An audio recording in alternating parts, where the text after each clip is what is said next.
Welcome to Sweet Spot. We're hurrying off to the kitchen today for our very first savory recipe. We're making mac and cheese. The best mac and cheese you'll ever have. You know why? 3 different cheeses. Hey, roll the splash. Despite what looks like a very large set of ingredients, it's really not. We got a half a pound of mac, 2 cups of milk, 12 ounces of cheese. I'm using Gruyere and Colby. Use cheddar, use Swiss, any combination you'd like. 2 tablespoons of flour, 2 tablespoons of butter. We have a teaspoon of mustard, dry mustard. If you don't have dry mustard, just simply use a tablespoon of Dijon or even yellow mustard. Half a teaspoon of paprika, smoked paprika if you can find it, adds a little bit of texture to the flavor. A whole egg, and 3 ingredients for the topping. 3 tablespoons of butter, a half a cup of a really nice Parmesan cheese. This adds a whole different layer of flavor on top. And for crispiness, a cup and a half of Panko breadcrumbs. If you can't find Panko, which will provide more crisp, regular breadcrumbs are just fine.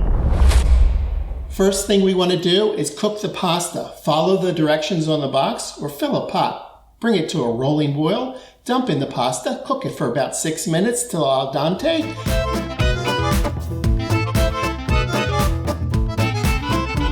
Then pour it into a colander. You end up with a bowl of nicely cooked pasta ready to go.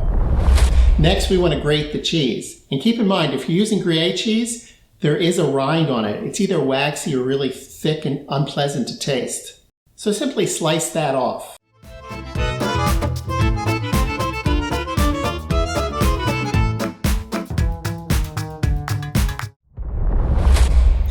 Next step, we want to combine the flour and the butter. Simply melt the butter in a large pot over medium heat.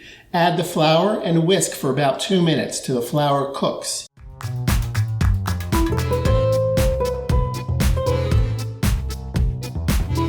Add the dry mustard or the wet mustard if you're using, and the paprika. Next, we pour in the milk. Let it simmer for about 10 minutes, whisking gently. Sprinkle in a little bit of pepper to taste. In order to incorporate the egg into the hot milk, we need to slowly warm it up. Add a tablespoon of the hot milk to the egg while stirring, then another tablespoon and another tablespoon until the egg mixture is pretty warm. While continuing to whisk the milk, pour the egg mixture slowly in. Now the fun part, all the gooey goodness of this cheese into the pot. Stir until it's melted. Add the pasta. Now we have mac and cheese.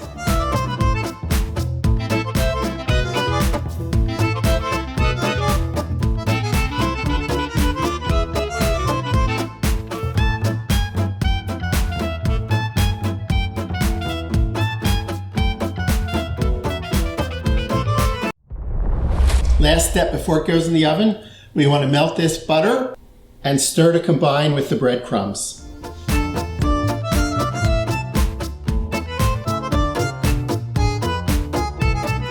Then with the Parmesan cheese, sprinkle it evenly over the top of your noodles. And then spread your buttered breadcrumbs. Built-in crunch.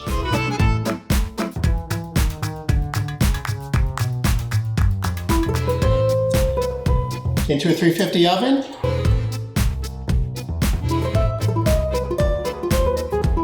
See you in 30 minutes.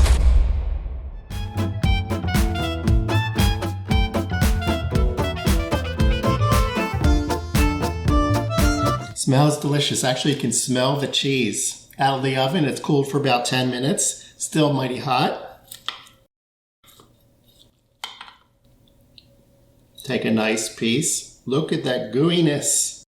Look at this gooiness. And the taste test, still my favorite part.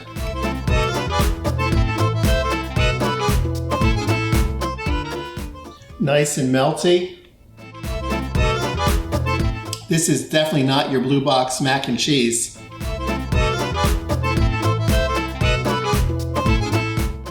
A nice crunch from the breadcrumbs. but that cheesiness. This is a grown-up mac and cheese. It's definitely not runny. The cheese doesn't drip off the noodles. Warms the soul. Much more of a complex taste. This is really delicious. Leave a YouTube comment to let me know what you think about this savory recipe. If you're not a subscriber, now's the time. Click the YouTube subscribe button. Click the bell to be notified with each new video from Sweet Spot. Until next time, this is it for Sweet Spot. Spread your buttered breadcrumbs. And then spread your buttered bread.